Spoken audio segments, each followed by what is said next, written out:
everybody and welcome back to the channel. And my customers come early. I thought I had 15 minutes, but no. So this year I put an extra 15 minutes on the times of my appointments, thinking that nobody would come early and then have a chance to go to the toilet and make a drink or have some dinner or whatever it is. But it's just not working. I would rather somebody be a couple of minutes late than 10-15 minutes early, because my appointment times run so close. You know, I've done them, you know, I was doing them 9, 11, 1 and 3, sort of basing them like that. But I've added 15 minutes so that I could have that break. But people still come. They still come early.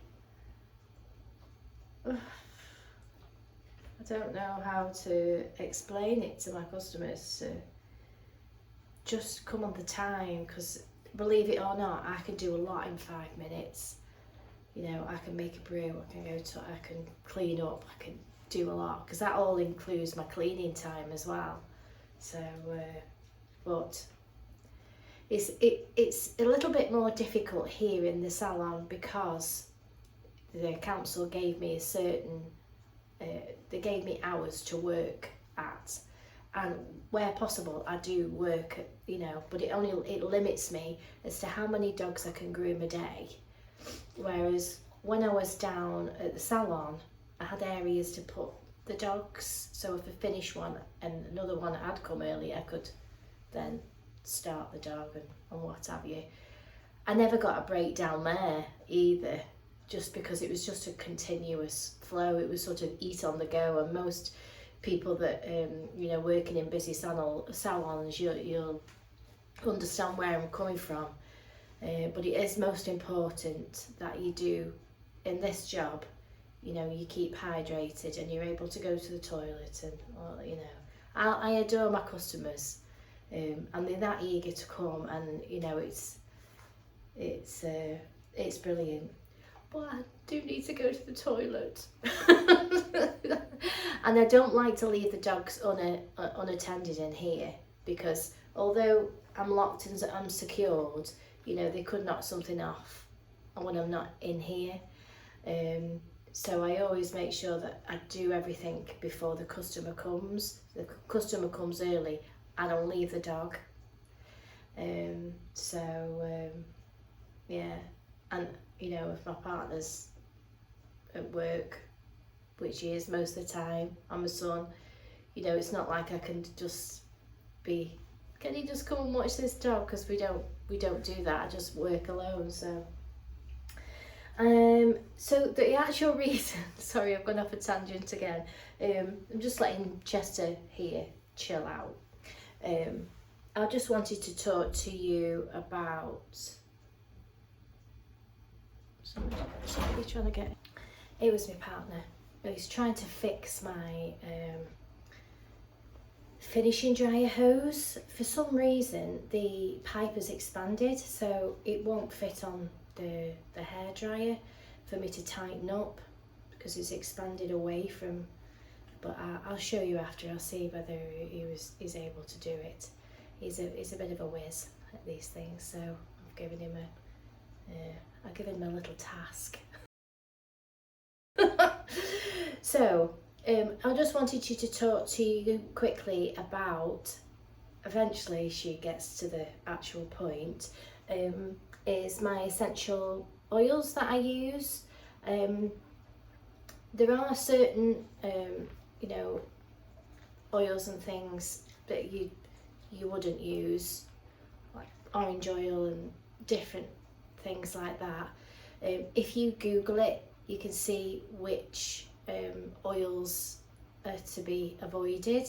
I don't use them like in a neat oil burner or anything like that. I use them in a diffuser, so they're actually watered down in in the diffuser. So I literally put a few drops in my diffuser, which is down here.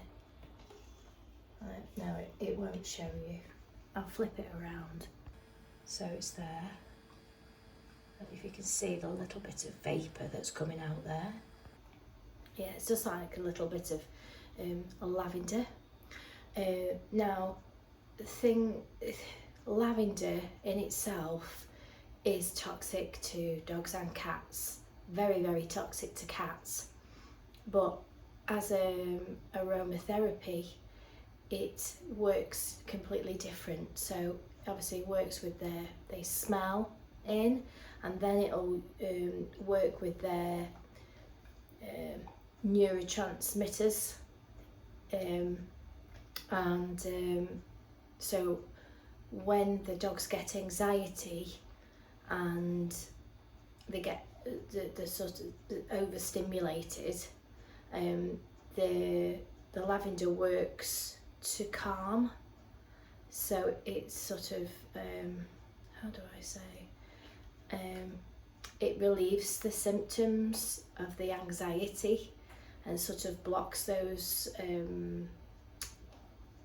transmitters, as it were, to calm. So if you were to observe your dog, you'll see that, you know, when they have anxiety, they do things like yawning, panting. They might sort of pace up and down. Their ears maybe pin back, or you know, their ears are sort of sideways. They might get dilated pupils and sort of show the whites of their eyes to you, because they're showing you that they're anxious and they're nervous. And obviously in these environments where you're leaving your dog for a period of time, they can get separation anxiety. So I always like to have a nice calm environment. It was a lot harder down at the salon, but I always used to have my lavender on and my pet remedy sprays and things like that, just to generally help the sort of mood of the dog and the mood of everything. And I find that they work really well. You know, if you can keep your salon calm, and you're calm, then everything's generally calm and works a little bit better. And you want them to be calm because you want to sort of, you want them to consent to the groom. The more that they consent to the groom, the easier it is for everybody, especially the dog. So then it becomes, you know, a nice, pleasant experience, and that you've brought that anxiety level down. You know, when the fireworks have gone off, you see dogs like puffing their cheeks and dribbling and pacing and shaking, blinking, scowling. You know, they're just generally, you know, really stressed, and they have high anxiety. And you know, valerian works really well. They can actually have the valerian. You can get Dorwest herbs. You can get it in a dropper and tablet form. The vets also will give you that as well. And it's just a natural calming. You know, it's a lot of it's in the pet remedy, the valerian, and it helps us calm as well. We can't smell it in the room. We can smell the nice lavender, but when it's a few drops, you don't smell it so much. But the dogs obviously do, and and they get very calm, like Chester here. Oh, who's chilling out on the table. So yeah, you know, I use the lavender. The other one is, I'll find it for you. The other one is Frankincense. That's a very calming one as well. And they're generally the two that I stick to, really, to create my nice calm environment. I have a wax burner as well like a wax melt thing, and I've just run out of them, but I had the lavender wax melts. Obviously when you're at home, you know, things like the lavender wax melts, you know, if they're ingested, they are toxic. So with the you always make sure, I'm sure you do, but just make sure that, you know, they don't have access to eating wax candles, or if they could ingest the oils, or whether you have, you know, those plants in your garden that are highly toxic to your dogs, or your cats especially.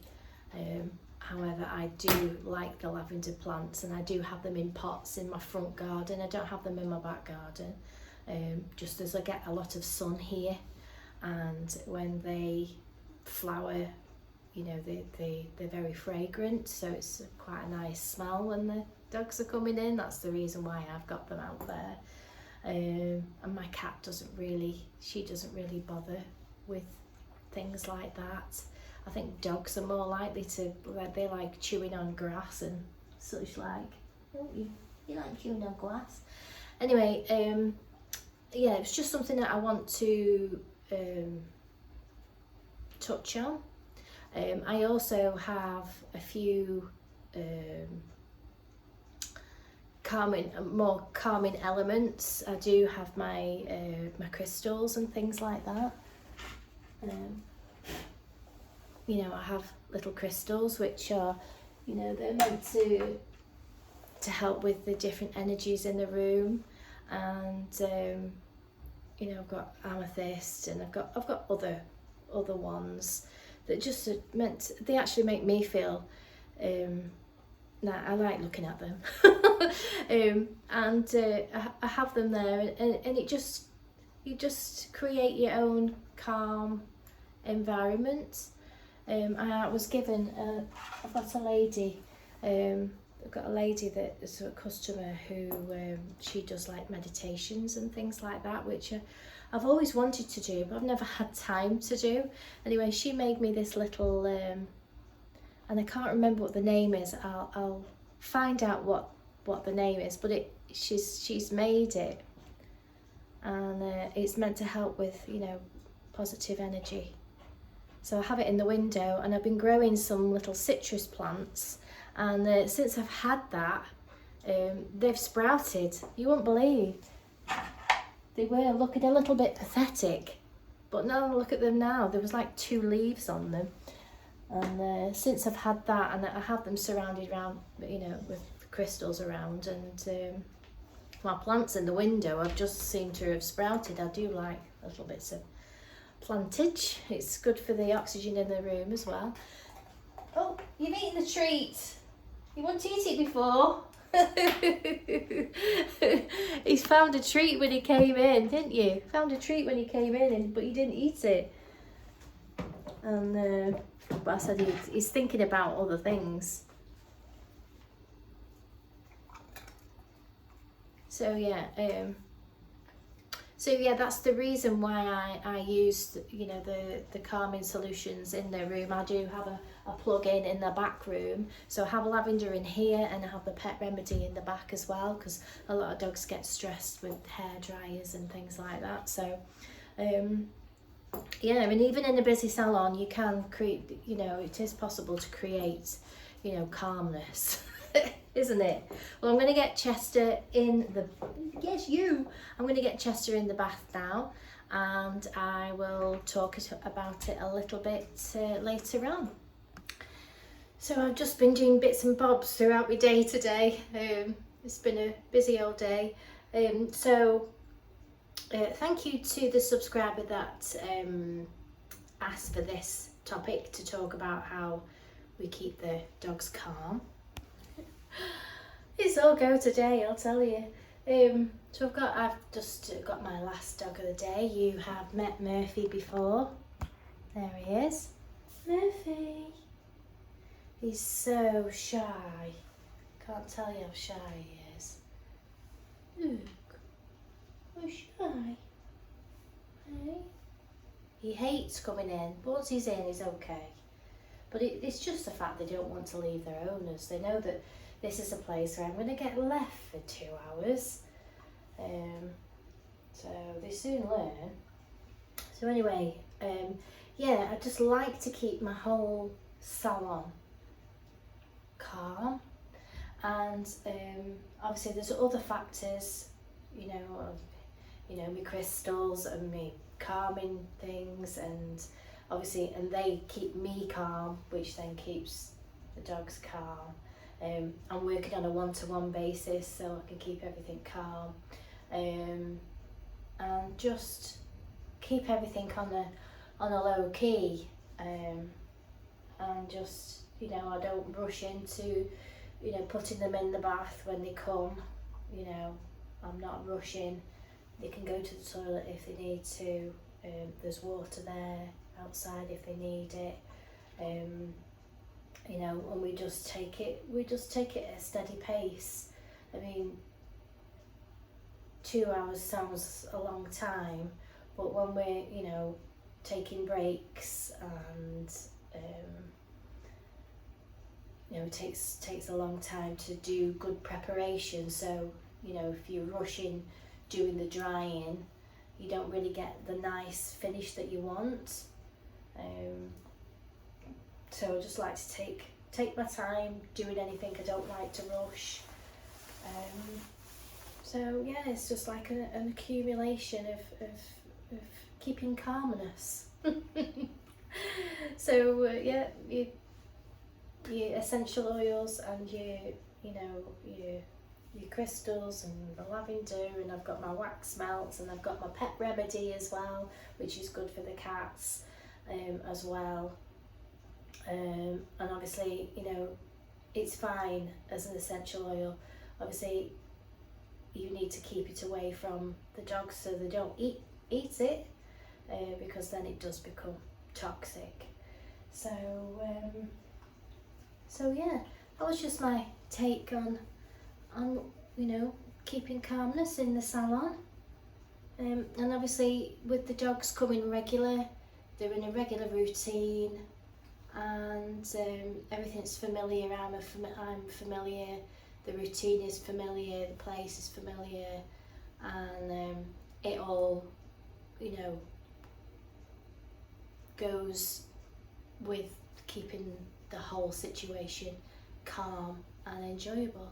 So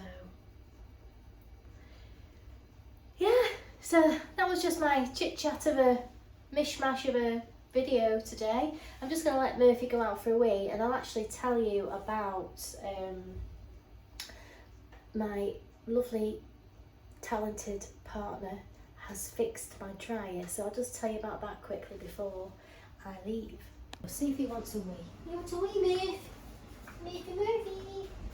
What are your worries? I'll leave the door open for you in case you do.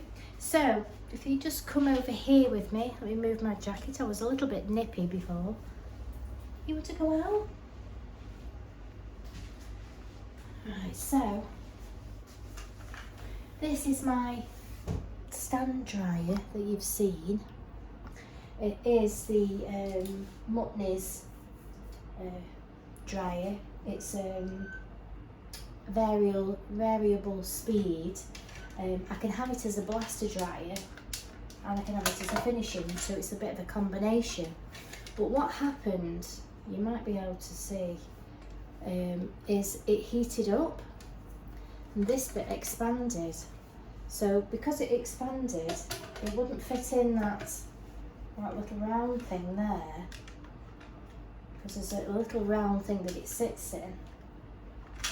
And then when I was tightening it up, it was falling off because the gap between the screw and this along the seam, it had broken apart. So I asked my partner whether he'd fix it, and he has done, and what he's had to do is he's sort of had to shave off the plastic a little bit so that the screws go in deeper, where the screws were, just take that off slightly so it connects a little bit better. Anyway, it's working. I should have showed you before, but it just kept falling off.